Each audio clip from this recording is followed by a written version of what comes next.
Hi అండి. ఈరోజు మన ఛానల్లో గోధుమ పిండితో బిస్కెట్స్ ఎలా తయారు చేయాలో చూద్దాం.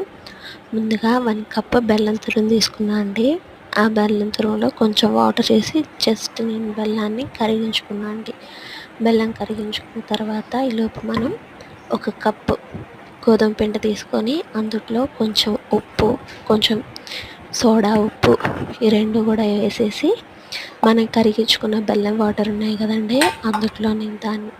ఆ వాటర్ అందులో వేసేసి బాగా చపాతీ పిండి కంటే కొంచెం గట్టిగా కలిపేసుకున్నానండి. అలా కలుపుకున్న తర్వాత దాన్ని ఒక 10 మినిట్స్ వరకు పక్కన పెట్టేసుకొని, ఇప్పుడు మనం చపాతీలు ఎలా అయితే చేసుకుంటామో అలా ఒక చిన్న చిన్న బాల్స్ చేసేసుకొని చపాతీ రుద్దుకోవాలండి.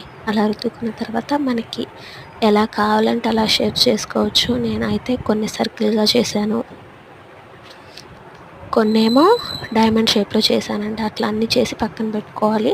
ఈలోపు ఒక కళాయి తీసుకొని అందులో ఆయిల్ వేసేసుకొని ఆయిల్ హీట్ అయిన తర్వాత మనం కట్ చేసుకున్న బిస్కెట్స్ ఉన్నాయి కదండి, అవన్నీ కూడా అందులో వేసేసి మంటని సిమ్లో పెట్టేసి వేయించుకోవాలండి. 2 వైపులా క్రిస్పీగా వేగితే చాలా అంటే చాలా టేస్ట్గా ఉంటాయి. 1 వీక్ వరకు స్టోర్ చేసుకోవచ్చు. మన ఛానల్ లైక్ చేయండి, షేర్ చేయండి, సబ్స్క్రైబ్ చేసుకోండి.